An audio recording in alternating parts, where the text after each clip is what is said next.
Sanjay Raut ji, you have 4 minutes, 4 minute. बाप रे, बहुत दिया सर, इतना मत दीजिए, बहुत दी। 16 घंटा चर्चा है और 4 मिनट दे रहे हो आप। आपके पार्टी को जितना दिया आपने लिया होगा। पार्टी की बात छोड़ो, आपने मेरा दे रहे हैं सर। मैं बहुत संक्षिप्त में अपनी बात रखूंगा जी। पहलगांव में 26 लोगों की हत्या हो गई, कैसे अब तक सरकार नहीं बता पा रही। पूरा कश्मीर गृह मंत्रालय के अधीन है। 370 हटाने के बाद कश्मीर को केंद्र शासित प्रदेश बना दिया। वहां की पुलिस गृह मंत्रालय का आदेश का पालन करती है। पूरे कश्मीर में आर्म फोर्स एक्ट लगा दिया है। वहां के गवर्नर भी आपके हैं, बहुत मजबूत आदमी है। फिर भी हमला हुआ और हमलावर निकल गए। गवर्नर ने भी अपनी चूक मान्य की है कि ये चूक हो गई है, सुरक्षा में चूक हो गई है। अगर सुरक्षा में चूक हो गई है, 26 लोग मारे गए हैं, सिंदूर उजाड़ दिया है 26 हमारे माता भगिनों का, तो उसकी जिम्मेदारी कौन लेगा और इस्तीफा कौन देगा? जिम्मेदारी लेगा पंडित नेहरू देंगे? नहीं, पंडित नेहरू देंगे या प्रेसिडेंट ट्रंप देंगे या जेडी वांस देंगे? कौन देंगे? इस्तीफा देश के गृह मंत्री ने देना चाहिए, ये उनकी जिम्मेदारी है सर। इस देश में 24 घंटे में उपराष्ट्रपति का इस्तीफा लिया जाता है क्योंकि आपके बात मानते नहीं। लेकिन 26 लोगों की हत्या होने के बावजूद किसी का इस्तीफा नहीं, किसी से माफी नहीं। ये इस देश की स्थिति है।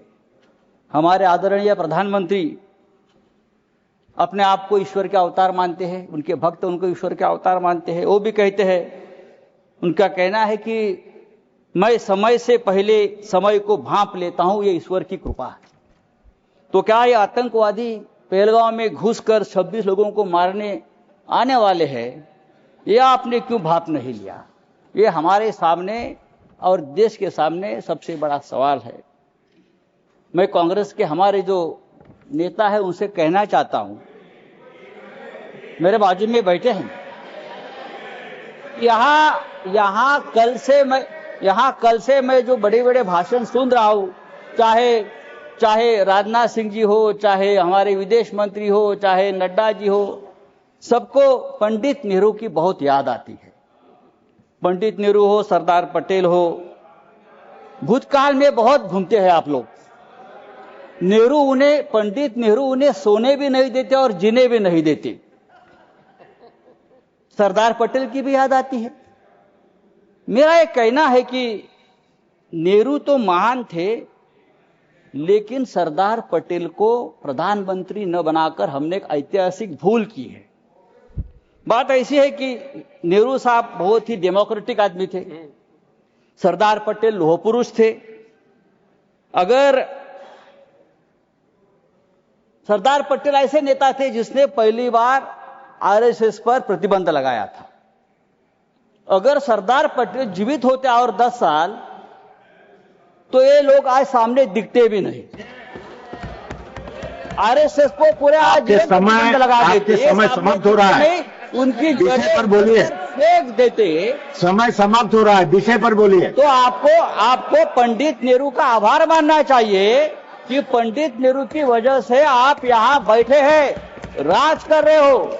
ये पंडित नेहरू की मेहरबानी है। अगर सरदार पटेल प्रधानमंत्री होते तो आज आप हमारे सामने सत्ता में हो या देश में दिखते नहीं, उखाड़ कर फेंक देते। सर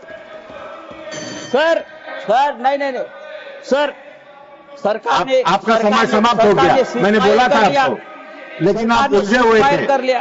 मैंने आपको बोला था। सरकार बोल रही है समय समाप्त हो गया आपका। हमारे सामने नेक्स्ट स्पीकर बनाऊंगा।